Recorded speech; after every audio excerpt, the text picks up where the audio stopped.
Can I curse? Yeah, of course. Oh, that changes my whole interview. Here it comes.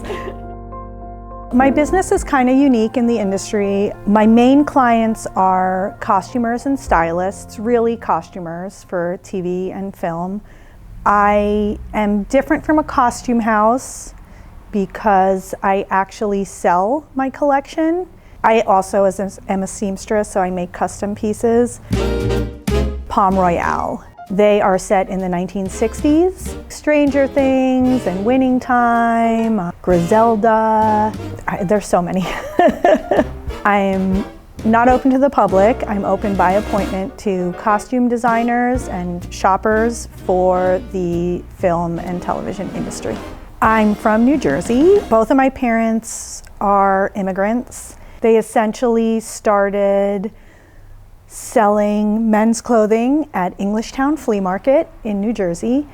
And I grew up there. I was there. I worked there every weekend with them. That was what I did all through high school and even into college.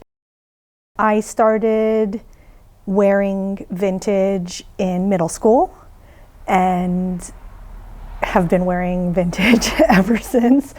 And I started collecting in middle school, so some of my collection is actually that old, so like 30 years old basically. My father was born in Lodz, Poland in 1924, was a Holocaust survivor. He was in the Lodz ghetto and also Auschwitz and also the death marches after Auschwitz. My mother was a Jewish refugee from Iraq in 1950. They first made their way to Israel. In 5th grade, we sort of moved from a very kind of working class neighborhood to a kind of upper class neighborhood. We didn't really have the money to fit in. And so in middle school, I just kind of was like, well, I'm not going to be able to afford all the fashion that everyone's wearing, so I'm just going to go weird. And I thank them for that. And so I started wearing vintage and collecting vintage in middle school. In my own way, I feel like I'm carrying on my, family business to make my own business, essentially, and to put my love into something that made money. The one thing my parents always told me was to work for myself, to always be my own boss. I pretty much run this whole business by myself. I've always run it by myself. What my parents taught me is as long as I do everything in my power, the outcome is not almost as important as me knowing that I've done everything to be successful. I made one-of-a-kind pieces from recycled material and sold that. And then I had kids and decided that I wanted to stay home and raise them. So I was out of commission for a good 7-8 years. And then I decided to open just a vintage shop, which was down on York in Highland Park. And it was a tiny shop, about 500 square feet. I had a few costumer friends, costume designers, and I realized that my sensibilities were more geared towards them than towards the general public. And so I moved my business model from being open as a store to being film and television related. Essentially, costumers would call me and tell me what they were looking for, and they would give me an idea of what they needed, and I would set up racks for them to look through. I was in there until the pandemic. During the time that there was no work, the first time that there was no industry work, I actually made masks that I donated to essential workers. I myself made over 3,000 masks that were all donated. So that's kind of what I did with my time. We kind of had a little bit of a boom after, at the end of the pandemic. and I was doing great.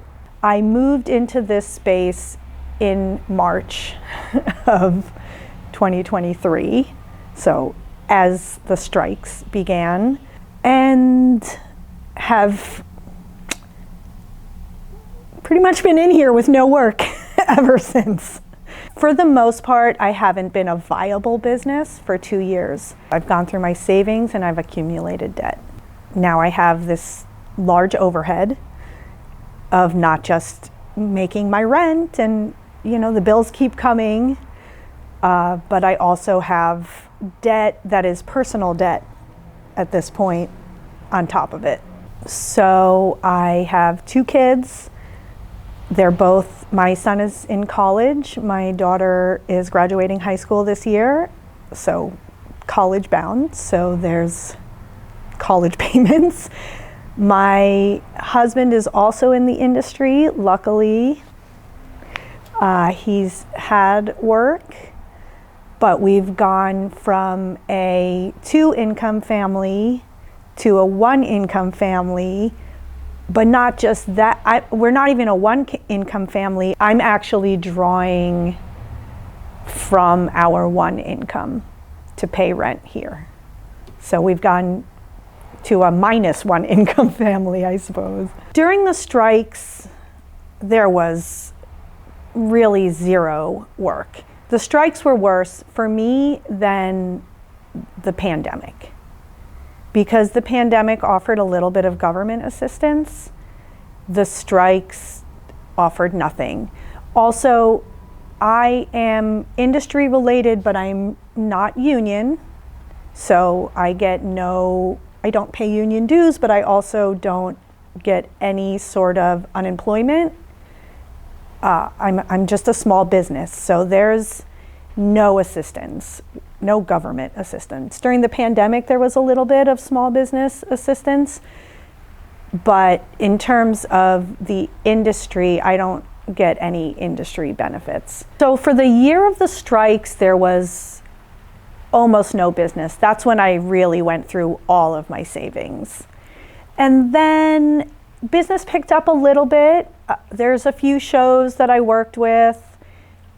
You know, some months I covered my bills, some months I almost covered my bills, but we all have been talking about for that whole year, wait till January, it's all gonna start in January. January is gonna be a magical month, it's gonna be amazing, even though January is always the slowest month. But, and so I really tried to have a positive attitude. I was really like, I just have to hold out, work is gonna come back, it has to come back. And then the fires. Technically, I'm in the fire zone. My house is in the fire zone. We did not lose our house, thankfully. But what we did lose is any of that magical work that was going to come back. And so I feel like everything's been pushed back that maybe would have started in February or now March. And so there has been zero work since the fires, like zero. I can't continue holding out. The only real viable option for me is to liquidate my whole collection. Sorry. Which, because there really is no pivot. There's no just get another job, because I have all of this overhead that I have to pay. And there's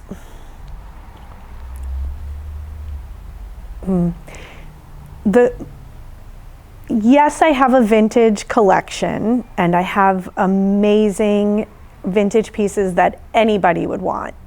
And that's the core of my collection.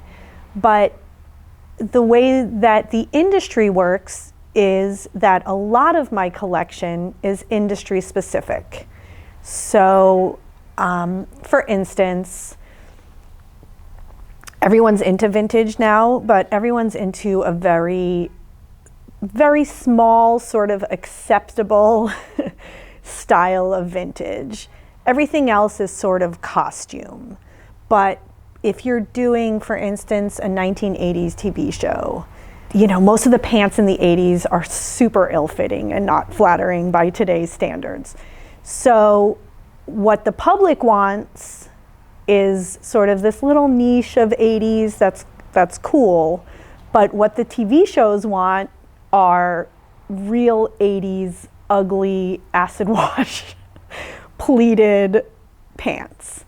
And so for me to make a pivot to, for instance, to just sell to the public, to just become, you know, either an online seller or, you know, a store, would essentially require me to sell my core vintage. That's the stuff that everybody wants, that's worth something. But maybe even the most of my collection is stuff that the public doesn't want, and that's not really worth anything to the public, but is gold to costumers, because a lot of the rental houses don't have it, and vintage shops don't carry it because it doesn't sell. And so that's what makes me really special within the industry, is that I have a lot of really daily wear vintage clothing that is essential to making a era correct TV show or movie. So if I make a decision to pivot, there's really no going back. And for where I am now with all of my bills and all of my debt, trying to sell my collection one piece at a time is not gonna cover my rent. So the only place for me to go is to liquidate the whole collection.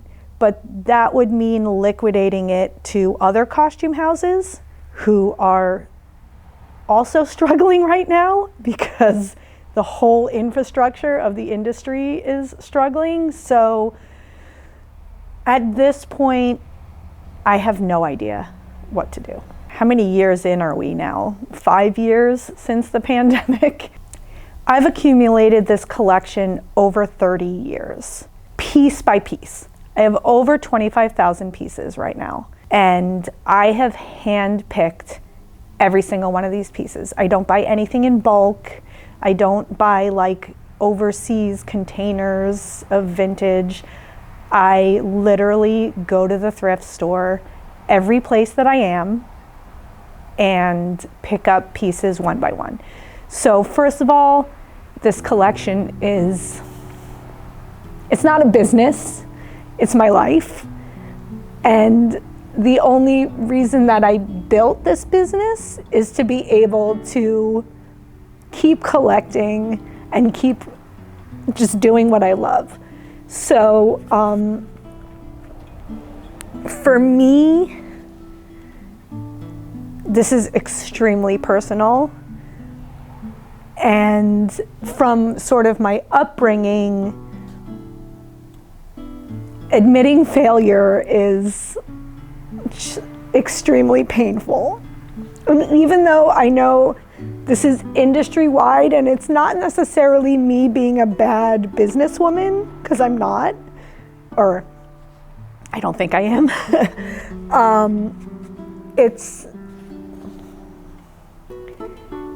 It's just embarrassing, it's shame.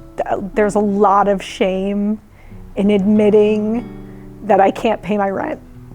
In fact, I haven't really admitted that like on social media or anything.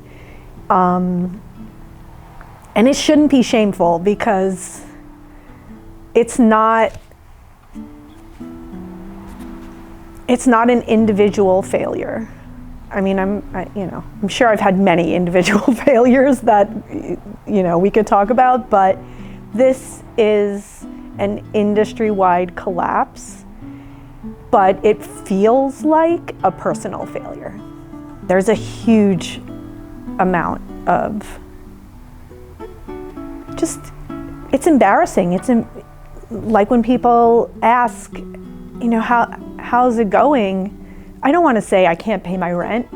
Even when costume designers come in and they're like, oh, you know, is it slow? It's so much easier to just be like, yeah, but I'm holding on, you know, I'm hanging in there by a thread, when really I'm not. I mean, I've thought of every pivot in the book. Like, what my dream, I guess, at this point, if I'm not gonna work in the industry, which I've been living my dream. This is everything I ever could have wanted. And part of that is because this is my personal collection. This isn't a costume house where it's a business. And when I made sort of my first pivot away from just being a vintage shop, part of that was because I love each of these pieces. I can tell you every single thing in my collection. I probably can't tell you most people that I've met's names, but I can tell you every single thing that I've ever owned. And working in the industry sort of allowed me to sell these little parts of me because I knew they had a chance to sort of live forever. And that's my dream. That's amazing. So for that to go away is just so heartbreaking. And like, I think you don't understand unless you understand. It's a huge loss thinking about sort of moving on. There's also the part that's kind of new for me that I've never felt before. That's like sort of wondering if this is a noose at this point, that I need to sort of get rid of. So that's where I'm at. Like right at this moment, I've been in the super positive mindset up until the fires of, I just have to hold out. I'll, you know, whatever I need to do to pay my rent, I'm gonna do it, because there's always gonna be an industry, because there's my daughter works in theater at her high school. There's kids that love acting, love theater, want to come into this business. Everyone wants entertainment. No one's saying, oh, we're not going to watch TV anymore. Like, so in my mind, it was like, okay, we're going through a big change. It's going to settle somehow, but there's going to be an industry. And I think that the fires was maybe just, I don't know, the final blow, I guess. And now I think that I'm finally getting to the point where I was being naive, and there's no more room to be naive. And I'm at zero. So there's no holding out anymore. There's no business that's coming back. And so, you know, I've been going through all of my options. I've been applying for jobs. I wrote a resume, big defeat. I am trying to figure out how to use my collection in a whole different way, like maybe as a lecturer or a teacher, college professor, but all of that requires time, and for me, more education, because I don't have a master's. And even just any pivot is going to require really months of, figuring it out that I don't even have. The infrastructure of LA is crumbling for the industry. And I think that I don't even know if people understand how far that reach goes. For instance, I'm industry related, but I'm not actually part of the industry. I'm kind of like the next tier out because I'm not union, because I'm not actually connected in that way. And then there's all the other tiers, like the dry cleaners that are supported by the costume designers that are renting and getting stuff cleaned, the florists that supply, the flowers on set, the food industry. It affects all of Los Angeles and even far beyond Los Angeles. And I'm not sure if we actually lose all of this basis, like, set rentals closing, other costume houses closing, camera rental, all of the equipment that runs Hollywood, and there's a lot of it. If that all goes away, then the industry can't come back. We need to figure that out on the government level here in California. We need to figure out our tax incentives and how to really make this the most desirable place to film, not just for all of us here, but for the infrastructure that exists here that will never come back or be built the same way anywhere else. Like, I don't really understand how we're allowing this to happen. No one wants to talk about it. I don't want to talk about it. So I think we're all sort of assuming that we're the only ones struggling and that everyone else is figuring out a way to deal or to pivot or to pay their rent, and that we're the only ones failing. And that comes with all of that shame. So I think that in some ways we're so interconnected and we have this huge kind of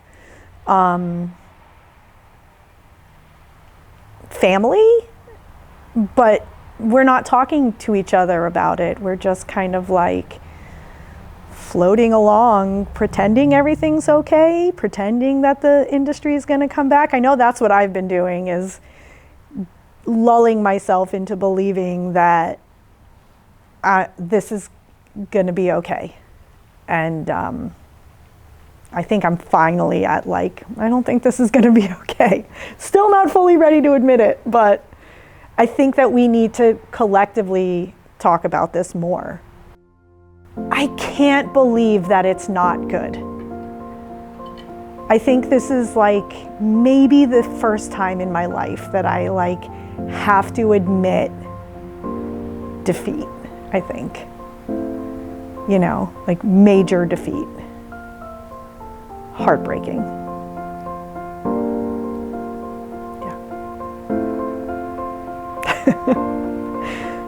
And then we still have to laugh about it, right?